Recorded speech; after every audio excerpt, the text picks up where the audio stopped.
Menerima kenyataan pahit tidak semudah membalikkan telapak tangan. Tetapi Anda tetap tegar jika mengandalkan iman kepada Tuhan saat mengalami kesulitan. Selain itu, ungkapan beban perasaan kepada orang-orang yang siap memberi dukungan, alih-alih menanggungnya di sendirian apapun yang kita rasakan. Kali ini saya ingin menjelaskan beberapa kiat yang bermanfaat agar Anda mampu menerima kenyataan dan bebas dari emosi negatif. Dengarkan hal ini baik-baik, dan saya berharap pada saudara untuk mendengarkan sampai selesai agar kita mengetahui apa dan bagaimana menghadapi suami yang selingkuh menurut ajaran Kristen.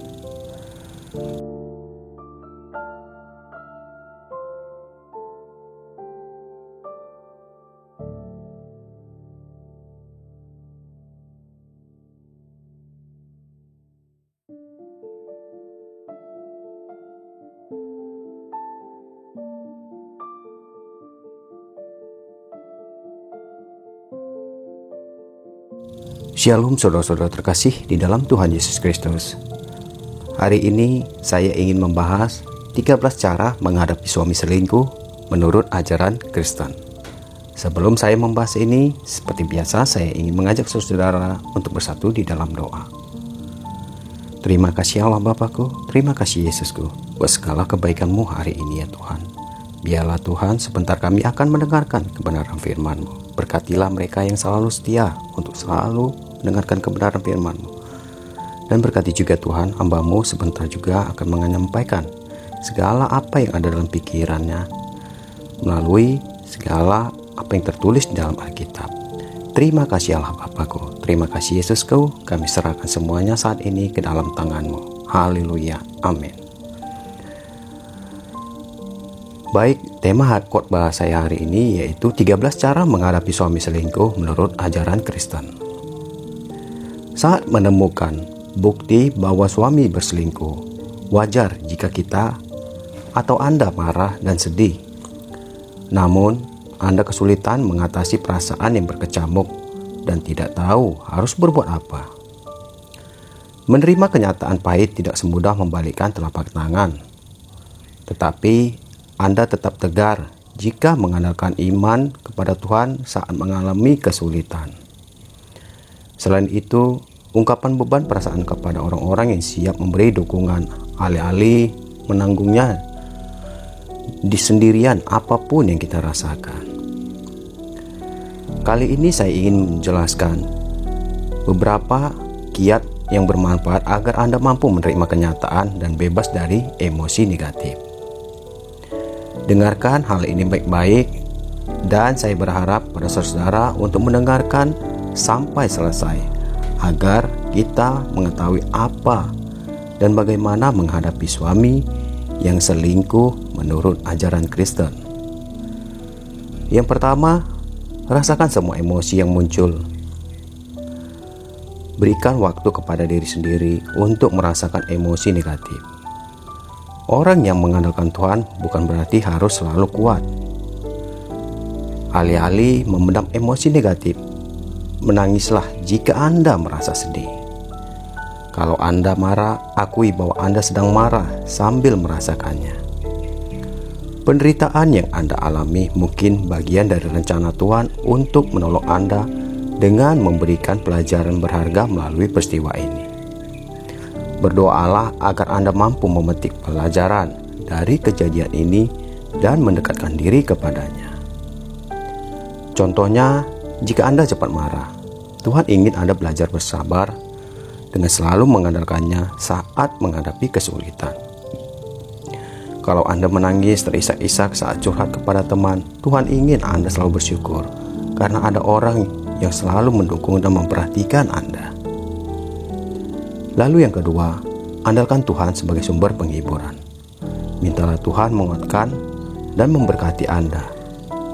Dunia serasa kiamat ketika Anda menemukan bukti bahwa suami Anda berselingkuh. Saat ini Anda tidak bisa memutuskan ingin tetap bersamanya atau bercerai. Bahkan Anda tidak tahu apa yang sebenarnya Anda rasakan. Sesulit apapun keadaannya, berpalinglah kepada Tuhan di saat seperti ini. Biarkan kemurahan Tuhan membimbing Anda agar mampu mengambil keputusan yang tepat. Ada kalanya masalah yang sangat berat membuat kita merasa jauh dari Tuhan. Meskipun iman sedang goyah, tetaplah berkomunikasi dengan Tuhan untuk mencari solusi terbaik. Mari kita buka di dalam Mazmur 46 ayat 2, mengungkapkan cara Tuhan menolong umatnya yang sedang terpuruk. Allah itu bagi kita tempat pelindungan dan kekuatan, sebagai penolong dalam kesesakan yang sangat terbukti. Lalu yang ketiga, mintalah suami menjelaskan apa yang terjadi. Jangan sekedar mencari tentang hal-hal yang sepele yang hanya memicu hati untuk mengingat hal-hal yang membuat kita sakit hati. Sebaiknya Anda meminta informasi bermanfaat tentang perselingkuhannya. Ya, misalnya siapa wanita selingkuhannya dan sudah berapa lama hubungan mereka, dan kapan ia berselingkuh. Jangan memaksa suami bercerita secara mendetail, sebab kejadian ini sulit dilupakan. Berdoalah kepada Tuhan, memohon kebijaksanaan agar Anda bisa menentukan informasi yang dibutuhkan dan mengajukan pertanyaan yang tepat untuk memperolehnya. Sebagai contoh, tanyakanlah kepadanya, selama ini apa kamu selalu pakai kondom waktu berhubungan seks? Kamu selingkuh dengan beberapa orang? Aku jadi kepikiran, apa aku perlu konsul ke dokter untuk mastiin aku nggak kena penyakit kelamin? Lakukan percakapan dengan sikap yang tenang. Jangan mengajaknya berbicara kalau Anda masih marah. Sebaiknya ada mediator yang mendampingi Anda berdua. Misalnya konselor pernikahan atau aktivis gereja yang usianya lebih tua. Lalu yang keempat, mintalah suami menjelaskan apa sebabnya ia berselingkuh. Apapun alasannya, berselingkuh adalah tindakan yang salah.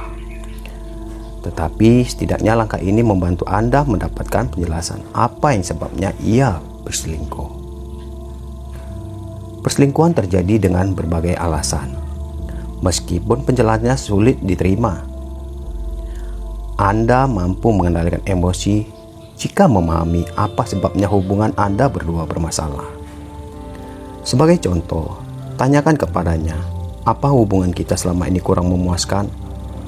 Atau apa yang kamu gak dapat dari aku, tapi kamu dapat dari dia?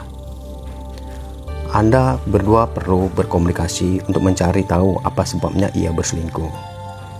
Pertimbangkan untuk berkonsultasi dengan memimpin spiritual atau konselor guna mencari solusi.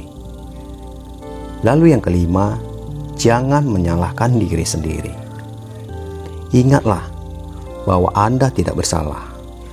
Meskipun Anda yang menyebabkan suami merasa kecewa dalam hubungan suami istri, ia harus bertanggung jawab atas tindakannya, sebab ia sendiri yang memutuskan berselingkuh. Jika tidak, bisa dipastikan ia berselingkuh lagi kalau merasa kecewa. Saat melakukan refleksi atau kejadian ini, Anda menyadari bahwa Anda perlu berubah. Misalnya, menjadi istri yang lebih memperhatikan dan memahami suami. Anda tetap tidak bisa dipersalahkan karena suami berselingkuh. Tetapi pemikiran ini bisa menjadi bahan pertimbangan untuk mengatasi masalah. Lalu yang keenam yaitu ceritakan apa yang menjadi dan apa yang Anda rasakan kepada orang yang suportif. Ungkapkan beban perasaan Anda kepada suami dan orang yang Anda percayai.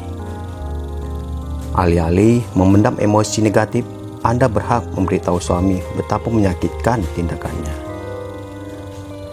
Namun, suami tidak bisa menjadi pendengar yang baik jika ia merasa malu atau berusaha menyangkal. Berusahalah mencari orang yang suportif untuk menceritakan apa yang Anda alami. Teman bicara yang bisa diandalkan membuat Anda mampu menerima kenyataan dan memulihkan diri Anda. Temui orang yang sangat Anda hormati di tempat ibadah untuk meminta nasihat dan bimbingan spiritual sesuai keyakinan Anda. Temui konselor yang memberikan konsultasi berbasis iman agar Anda lebih cepat pulih. Lalu yang ketujuh, bersikaplah baik kepada diri sendiri. Jangan berharap sakit hati akan hilang dalam sekejap. Dikhianati pasangan bisa menjadi pengalaman yang sangat traumatis dan menyebabkan gangguan stres pasca perselingkuhan yang sangat mirip dengan gangguan stres pasca trauma. Masalah ini membuat Anda kesulitan mengatasi emosi negatif dan memengaruhi kemampuan melakukan aktivitas sehari-hari dalam berbagai aspek kehidupan. Hindari hal ini dengan tetap beriman kepada Tuhan. Selain itu, andalkan dukungan dari grup suportif, meskipun prosesnya lebih panjang. Berusahalah memenuhi tanggung jawab dengan melakukan aktivitas harian sebaik mungkin. Misalnya, bekerja di kantor dan mengurus anak-anak. Bersikaplah baik kepada diri sendiri jika Anda belum bisa menerima apa yang terjadi. Lalu yang kedelapan, tulis semua yang Anda rasakan. Menulis jurnal bermanfaat mempercepat proses pemulihan. Anda bisa menguraikan pikiran dan perasaan yang kacau dengan mengekspresikannya di atas kertas. Jangan khawatir, orang lain akan menuliskan tulisan Anda sebab aktivitas ini bersifat personal. Tulis beberapa ayat kitab suci yang membuat Anda merasa tenang saat menghadapi badai hidup seperti ini. Anda sangat terpuruk. Baca jurnal sambil berdoa kepada Tuhan agar Anda mendapatkan penghiburan melalui ayat tersebut. Lalu yang kesembilan, doakan suami agar ia bertobat. Salurkan berkat Tuhan meskipun hati terasa berat. Suami terlibat dalam perselingkuhan karena gagal menghadapi godaan. Meskipun Anda tidak pernah berselingkuh, ingatlah bahwa setiap orang yang bisa jatuh ke dalam pencobaan. Meskipun Anda belum siap memaafkannya, berdoalah agar Tuhan menjauhkannya dari dosa.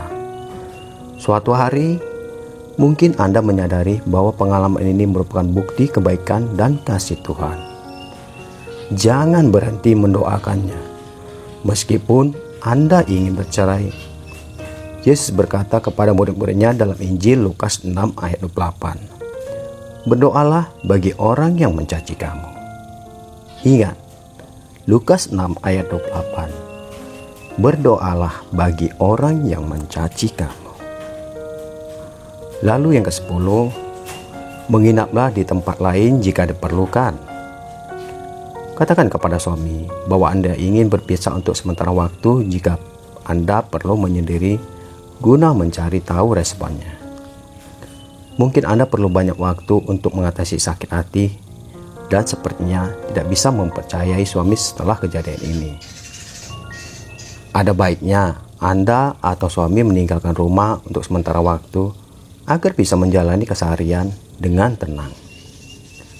Selama berpisah, ajak suami mengobrol sering-sering untuk mencari tahu reaksinya.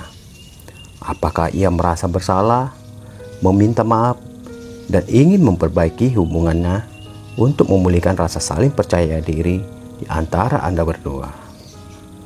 Perhatikan tindakannya, alih-alih hanya ucapannya.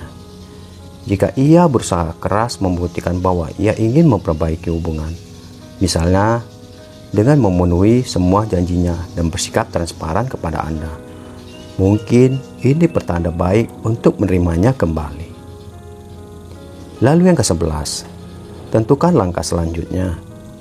Pertimbangkan masak-masak sebelum menyatakan pendirian. Jangan tergesa-gesa mengambil yang belum menjadi keputusan, apalagi jika Anda berdua punya anak yang belum mandiri.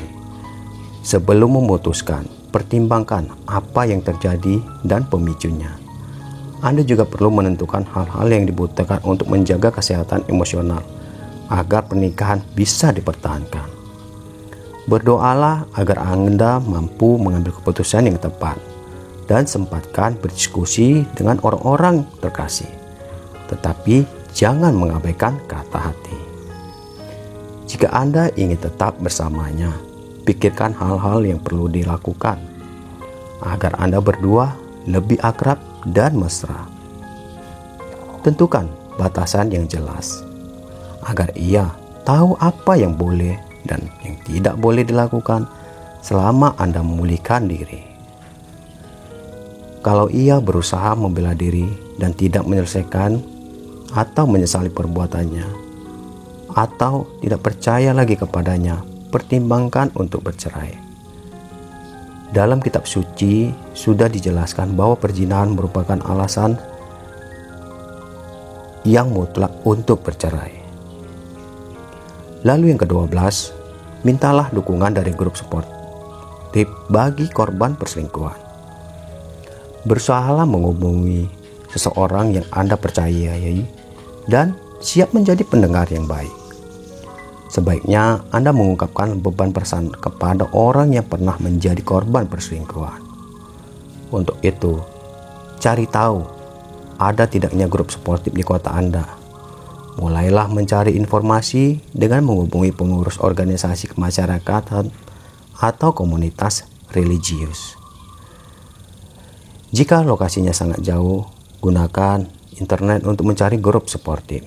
Jika Anda tinggal di Amerika Serikat, bergabunglah grup suportif daring, misalnya dalam Adventist Survivor for Animals atau Adventist Recovery Institute.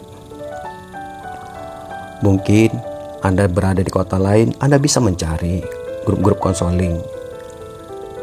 Yang penting Anda bisa menemukan orang yang bisa memberikan Anda solusi dan ketenangan hati, bukan untuk memicu perceraian Anda untuk lebih rumit lagi. Jadi carilah orang-orang yang terpilih yang sesuai dengan hati Anda. Lalu yang ke-13, yang terakhir, berkonsultasilah dengan konselor Anda agar Anda bisa mengampuni suami. Salah satu aspek yang berperan penting saat memulihkan diri adalah mengampuni.